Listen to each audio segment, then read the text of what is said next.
Sampurasun, Wilujeng Enjing, wargi Jabar.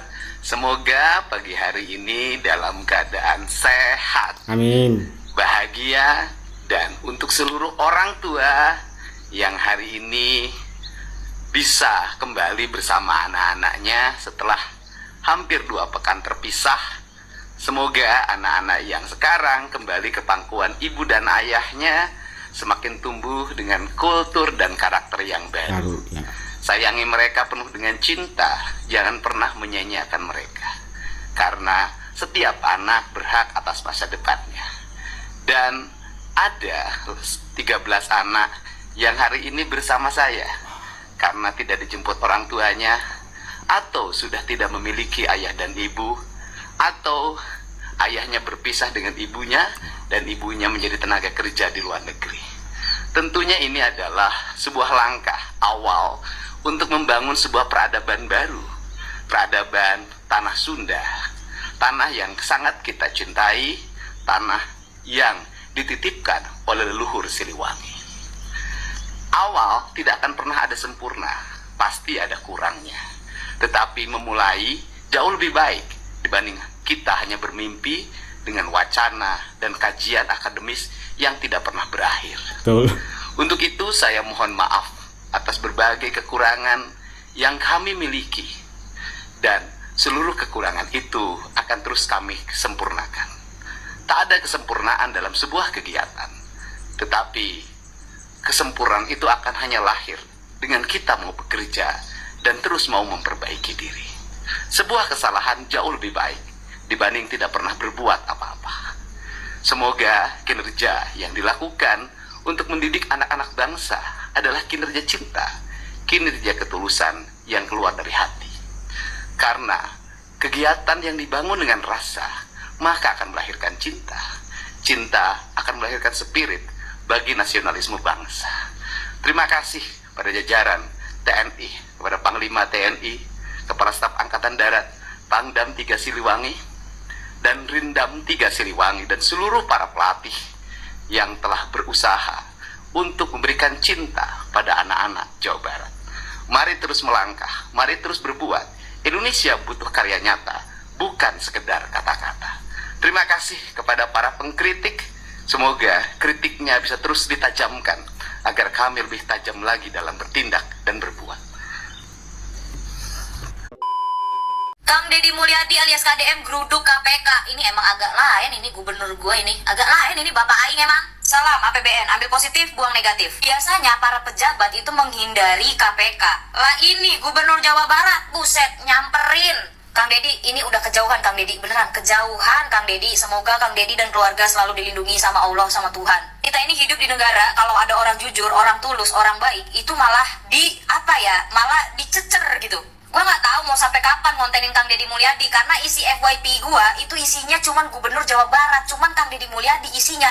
Gua pribadi itu sampai lupa program-program pemerintahan, program-program Pak Prabowo sebagai presiden, program pejabat-pejabat lain waktu kampanye itu apa aja, gua lupa. Tenggelam Ini kalau konsepnya begini, ya jelas makin jelas kenapa Kang Deddy Mulyadi makin banyak nggak ada yang suka, makin banyak makin banyak dikritik, makin banyak dijauhi pejabat-pejabat besar, makin ini makin itu. Aduh, ini nih penyebabnya kayak gini-gini nih Kang Deddy. Masalahnya pejabat-pejabat Indonesia itu kurang menyukai adanya kejujuran dan transparansi. Lah ini Kang Deddy Mulyadi di YouTube channel, di mana, wawancara mana, acara mana, ngebongkar anggaran APBD, ngebongkar lah pejabat-pejabat, ngebongkar ini, ngebongkar itu. Sekarang ngegeruduk KPK, minta anggaran Jawa Barat diawasi supaya tidak ada yang natskal-natskal, tidak ada tikus-tikus berdasi. Iki piye tah, orang ngejauhin KPK, dia malah nyamperin. Kalau pejabat-pejabat naskal sebutannya tikus berdasi, kalau Kang Deddy Mulyadi kata gua mah kucing, nyawanya banyak. Pejabat lain kalau datengin KPK itu karena kesandung kasus. Lah ini gubernur Jawa Barat, Bapak Aing nyamperin KPK, minta ngawasin anggaran Jawa Barat. Emang agak lain, dari awal juga konsepnya udah agak lain ini gubernur gua. Coba yang di daerah lain, provinsi lain, gubernurnya ada nggak yang agak lain kayak bapak gua begini? Kata gua, ini ya Kang Deddy Mulyadi, lawan-lawannya kata gua keburu AFK, tahu kagak? Keburu AFK duluan, mau ngikutin programnya Kang Deddy keburu gengsi. Nggak diikutin tapi programnya oke, programnya bagus. Tapi ya, kata gua ini mah juga kalau mau lawan Kang Deddy Mulyadi ya berat. Ini kalau yang kebiasaan makan-makannya sampai perutnya gendut dari uang hasil rakyat gitu ya, apa nggak keringet dingin? Apa nggak ketar-ketir dia orang? Jangankan pejabat-pejabat yang keringet dingin yang ketar-ketir, lah kita yang selalu nyebut dia Bapak Aing, ibarat kata kita anak-anak online-nya dia, lah kita juga ketar-ketir, keringet dingin juga ini. Ketika pejabat-pejabat lain itu backingannya itu orang-orang tinggi, backingannya itu orang-orang kaya, orang-orang berduit gitu kan, backingannya mereka gitu. Lah bapak gue ini gubernur Jawa Barat, backingannya Allah, mantap. Kata gue ini juga gubernur Jawa Barat, kagak takut apa-apa, nggak takut apapun. Ibarat kata mah ya mau dilaporin tinggal laporin, dikritik tinggal dikritik, dibenci tinggal dibenci. Toh gue nggak makan dari uang lu juga karena dia udah konten sendiri, hasil konten gue udah banyak. Gue fokus aja sama rakyat-rakyat gue. Ngapain gue mikirin lu orang? Tuh gubernur gue emang agak lain konsepnya. Ada tuh gue pernah nonton tuh di YouTube-nya Kang Deddy Mulyadi, dia ngomong begitu, nggak pernah keluar negeri, nggak mau keluar negeri, ngapain? Dia juga nggak bisa bahasa Inggris. Kata gue enteng ngomongnya ya, ketika pejabat-pejabat lain pada keluar negeri, pada mempercantik diri, dia mah kagak. Kang Deddy, saya cuma mau ngasih tahu ya, kalau hasil kerja sendiri, hasil keringat sendiri, dari hasil kejujuran dan hasil kerja keras, nggak apa-apa loh Kang Deddy, sesekali menikmati hidup itu nggak apa-apa Kang Deddy. Kalau capek istirahat ya Kang Deddy ya, istirahat Kang. Kita juga masyarakat Jawa Barat tahu kok Kang Deddy Mulyadi pasti capek ya kan, lelah kan, istirahat nggak apa-apa Kang Deddy.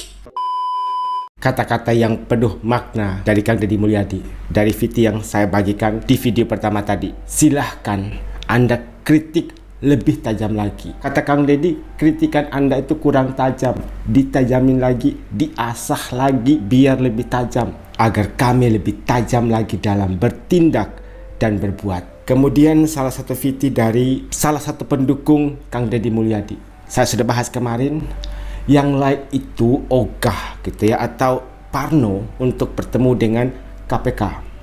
Karena dalam pandangan kita semua, KPK itu identik dengan korupsi. Tapi Kang Deddy Mulyadi terlalu jauh dan sepertinya akan sulit diikuti oleh pemimpin-pemimpin lainnya. Beliau menemui KPK minta diawasi anggaran APBD-nya. Dan satu hal yang bikin saya khawatir, apakah pemimpin-pemimpin lain bisa mengikuti gerak cepat, gesit, terampil, uletnya Kang Deddy Mulyadi atau tidak? Ini akan menjadi standar terbaru yang ditetapkan oleh Kang Deddy Mulyadi dalam pemilihan gubernur selanjutnya. Dan saya hanya bertanya satu hal nih, ada nggak sih yang tahu kalau Kang Deddy Mulyadi kemana-mana pakai baju rompi anti peluru nggak sih? Karena kita tidak tahu di luar sana, semakin Kang Deddy Mulyadi berbuat kebaikan yang menghasilkan sesuatu yang bermanfaat untuk masyarakat, pasti akan semakin banyak yang membencinya. Saya lagi bertemu dengan sahabat saya, Kang Jos Edwin, tokoh terkemuka nih di Komisi 5 ya? Komisi 5 bidang pendidikan. Ini lagi lapor ke saya. Lapornya dia ini ada SMA Negeri Tengah Tani Kabupaten Cirebon. Itu kelasnya cuma 3, siswanya 300. Nah, saya langsung hari ini sudah saya telepon kepala dinas pendidikan untuk segera membuat alokasi dan mencari jalan keluar agar segera terbangun kelas baru. Dan saya juga ngucapin terima kasih nih, jadi juara lomba YRCC tingkat Jawa Barat. Di tengah keterbatasan, ternyata sekolah ini mampu berprestasi. Terima kasih. Salam untuk guru, kepala sekolah, dan siswa. Di saat anggota DPRD fraksi PD Perjuangan walkout hanya karena tersinggung atas ucapan dari Kang Deddy Mulyadi, ada seorang anggota DPRD yang bernama Bapak Jos Edwin Sukiharto yang bukan memilih untuk walkout, tapi menghadap ke Kang Deddy Mulyadi dan ada permintaan meminta bantuan kepada Kang Deddy Mulyadi agar salah satu sekolah yang berada di daerah pilihan beliau ini untuk direnovasi atau ruang kelasnya diperbanyak. Ini adalah salah satu contoh perwakilan rakyat yang bekerja untuk rakyat. Dalam hal ini Bapak George memperhatikan pendidikan di wilayahnya. Ini contoh yang sangat baik. Beliau tidak menjauh dari Kang Deddy Mulyadi, tapi mendekat, merangkul Kang Deddy Mulyadi untuk menghasilkan perubahan di wilayahnya, terutama dalam bidang pendidikan. Salah satu kameramen Kang Deddy, tapi masih seger nih. Seger.